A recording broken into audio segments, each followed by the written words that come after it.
Imagine, right now, in one instant, the money in your wallet, checking, or investment accounts could purchase only 1/10 or 1/100th of what it could yesterday. How would your life be affected? Could this even realistically happen? Well, who is in control of your money and how the US dollar works? Not you. Did you decide in 2008 to help bail out large failing banks? Probably not. But your government did. Did you notice how prices rose for gas and food after this? Our crisis was witnessed by the world, by our creditors, yet our government borrowed more money and the Federal Reserve printed more dollars. All of these events changed the value of each dollar you have. At any moment, another event could happen that changes the value of these dollars more dramatically. So how can you protect yourself? You may have been told to store wealth in real estate or gold and silver. These are good places to store wealth, but you cannot buy groceries or goods directly with these assets because they aren't currency. You can't transfer their value easily or efficiently for real-world transactions. There is a form of currency that does not deal in dollars, and that is actually inflation-proof. It is the banker's worst fear.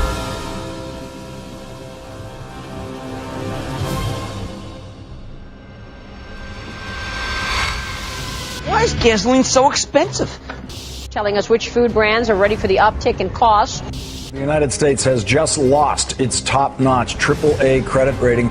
18 people have been charged in what may be one of the nation's largest credit card fraud rings. What some are calling fool's gold, it is the virtual currency called it is a kind of holy grail of payments. We're asking whether or not this currency really has any longevity, let alone legitimacy. How can I hedge against inflation and other government manipulation? One thing I did was to buy Bitcoin. What are they? I don't really know that much about Bitcoin. Bitcoin is a purely online currency with no intrinsic value. It is digital currency, which you can then use to buy things online. Bitcoin. What is Bitcoin? Bitcoin, first introduced in 2009, is a relatively new technology in today's ever-changing world.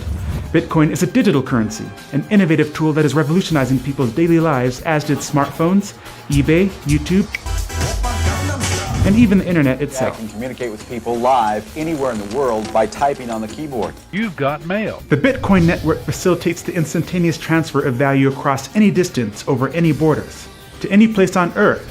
Specifically, it allows any person in any place with an internet connection to receive and transfer value. To send $8,000 from America to Australia, Western Union would charge you $336. In contrast, any value of Bitcoin can be transferred with a fee of no more than 2 cents at today's exchange rate. Besides being able to transfer wealth instantly, Bitcoin is highly valuable because in its specially designed software, the supply of currency units, also called Bitcoins, is increased at a steady rate. New Bitcoin creation will only cease in the year 2140 with a total of 21 million Bitcoins. As of September 2013, there exist in circulation over 11.5 million Bitcoins, over half the total supply that will eventually be mined. Mining Bitcoin is the process by which new Bitcoins come into existence. They are created in blocks, and currently 25 Bitcoins are mined per block. Blocks are generated about every 10 minutes as regulated by the software code and sent to the computer that mined them. The best miner is the one with the most computational power, but it is also based on luck who wins the reward. A rough estimate would put the total number of Bitcoin miners at 100,000.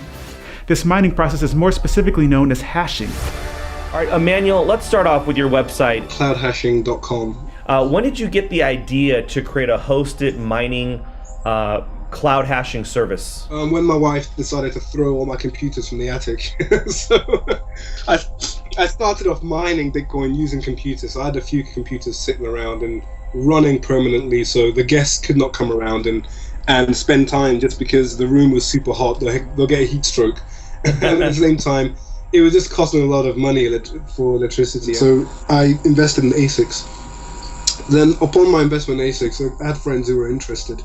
So at that point I thought, they weren't computer literate, so I thought, let me manage it for them. So upon doing that, it kind of spiraled into a business. And, we launched Cloud Hashing in April this year. And we've been selling what you call Bitcoin mining contracts ever since. Did it bother you that we don't know who created it? I first heard about it in 2010. Well, I didn't think it was a great idea because I just couldn't see how it could take off into the mainstream. And lo and behold, 3 years later, the value just skyrocketed, and I thought, oh my goodness, I missed out on a golden opportunity and the advent of something great here. I think the very fact that I didn't know who created it kind of raised a lot of questions. I mean, but realistically, that didn't matter. The maths itself and the proof of work concept itself, it's a super secure currency. It may be hard to trust such a new, strange, and exciting system like Bitcoin. Some, mainly computer technology enthusiasts, already see Bitcoin as more secure than email, online banking, and your E-Trade account. So what made you say, you know what, I'm going to trust Bitcoin? Well, that's a great question. Do you use the internet? I do. Do you trust it? I pretty much have to. You trust the internet. You don't necessarily trust everybody on the internet. No. Right? But you trust the internet. You trust that you go in and type in on your browser and you get to Walmart.com. You trust that's Walmart or whatever. Yeah. And there are legitimate actors on the internet, right? Like Amazon.com. I'm sure you bought stuff there. Mm-hmm. Well, Bitcoin is very similar. It is computer code that's a protocol. Like email, a person would not normally assume anyone in this case can see, delete, or otherwise access their email account without their permission and password. There is one exception in that your email provider could shut you down or even spy on you at the NSA's request. Why should people start taking a serious look at it who want to get off the government's radar? I think it's a very important thing. One thing that we don't really fully appreciate is the level of surveillance that we're under. And now all of your transactions are being databased, archived, stored, and they're going to be searchable forever. And you don't know who's going to be in power in 4 years or 8 years or 20 years. And you don't know what they're going to do with that information. And so why even have that information appear there in the first place? Bitcoin allows you to take control of that and to have it not even appear. This brings us to the topic of centralization. Bitcoin is decentralized. This means there is no central authority that can stop any specific Bitcoin transaction, and the same goes for the Bitcoin system as a whole. No one can lock or freeze a Bitcoin wallet or address, unlike a bank account. No one can arbitrarily create more Bitcoins than the software program was designed to make. No one can change the software without the majority of the entire network of users accepting a change. Programmers of the Bitcoin software are thus limited in their scope of changes to what the market is driving. Max Wright, he wrote a book called Bitcoin Revolution. A lot of people are fearful that the government's going to attack it. With regards to resisting government violence, I think Bitcoin has a really, really unique, to me it's a unique currency in all of history. It's never happened before. So and the analogy that Bitcoin advocates use is with regards to Napster. We all know Napster was a great file sharing tool, but it was run out of a central server in a company. There was a CEO to harass, there was a company to harass, and the government can send in men with guns and force them to unplug the server. Service is over. Bitcoin, in the same way BitTorrent solved the problem for Napster, it was decentralized and there was no one to harass. There's no you have to put a policeman in every bedroom in every house in the country or the planet to bring down BitTorrent. So too with Bitcoin. There is no one to harass. There is no CEO. It is a distributed peer-to-peer network that authorizes and guarantees the sanctity of the network. And so for that reason, it is incredibly resilient to violence. And I find it very, very interesting that at a time when we're going to, my expectation is we're going to go through a currency crisis and currency wars like we've never seen before. I'm here with Jim Rickards. He's the author of Currency Wars. I'll just throw it out there. Bitcoin, what are your thoughts? One of my least favorite topics, because I'm very skeptical of Bitcoin, but I've actually read the technical papers. I've spoken to a lot of people about it. It is cool technology. It's good encryption, the blockchain method of validating, the fact that it's decentralized and dispersed. You can fire a drone missile at a Bitcoin server and it doesn't matter because there's another one over here that's got the blockchain and they can validate. So I understand all that. It's cool stuff and it does attract libertarians and it does attract technophiles. Now that you know what Bitcoin is, you should recognize how digital currency is a threat to the current banking system and institutions. In 2008, bankers profited from the very financial crisis that they created.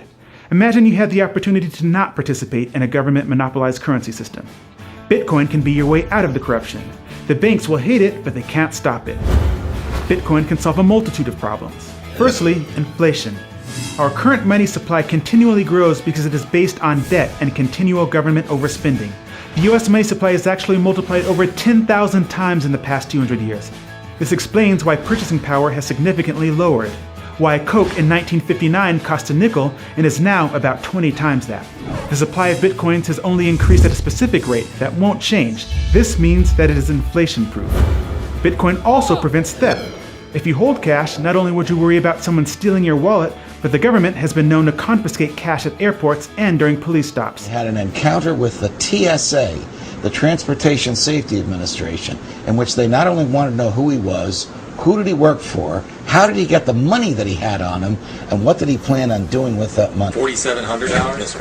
Why do you have all this money? Back in 2012, Mishra's friends, Rajesh and Marina Derry, were driving her cash across country when Nebraska state troopers booked them for speeding. Officers then got permission to search the car. In the back, they found 2 bags filled with cash and arrested the Derrys, believing the money was ill-gotten. You cannot steal bitcoins in a Bitcoin wallet without knowing someone's password.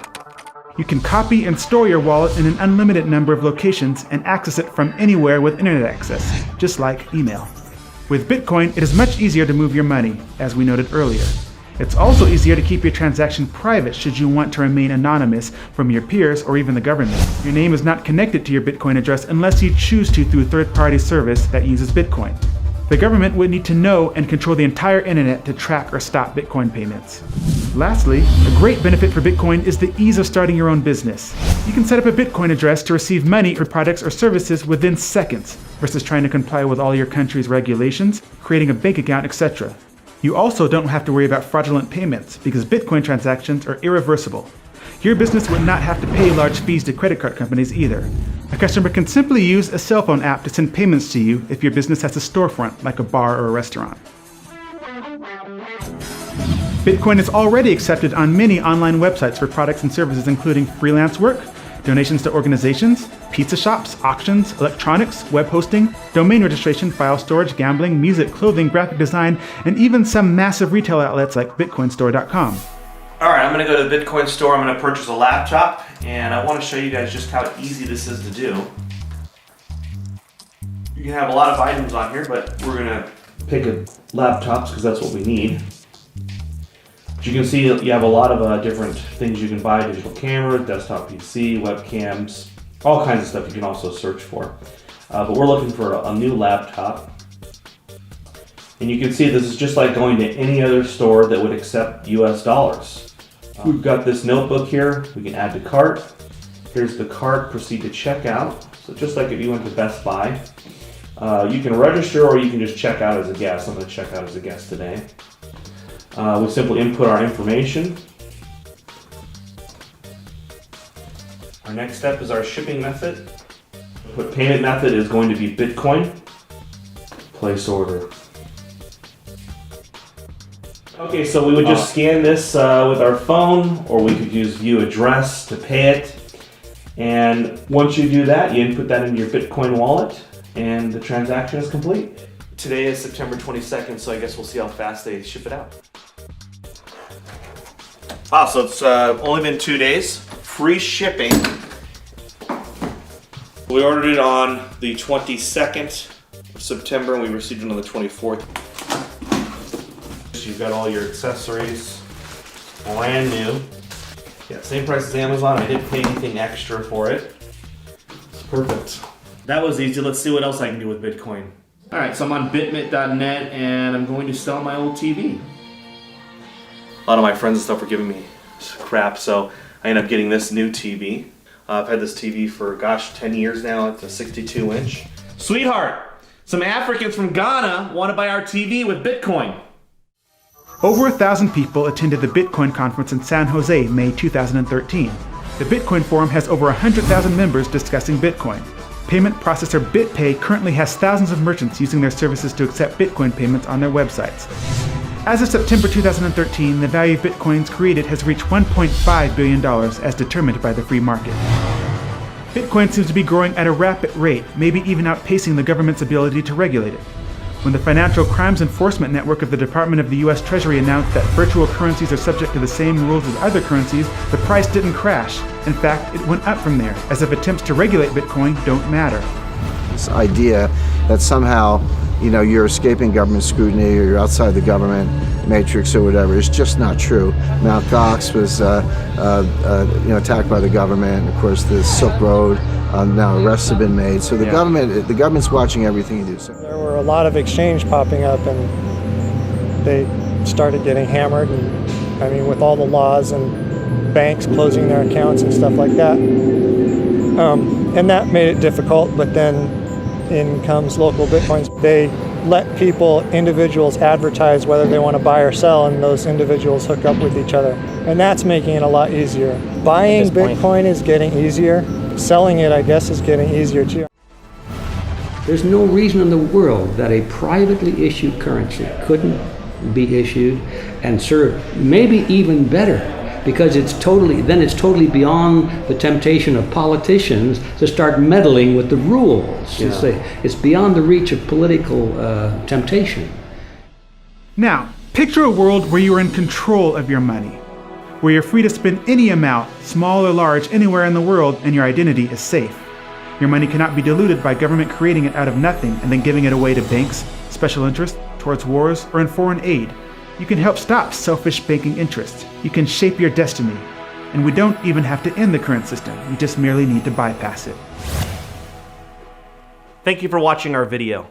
Go to our website at bankersworstfear.com to receive your free report on how you can start opting out of the current monetary system. You'll also receive full guest interviews as well as exclusive analysis from future money trends. Close enough.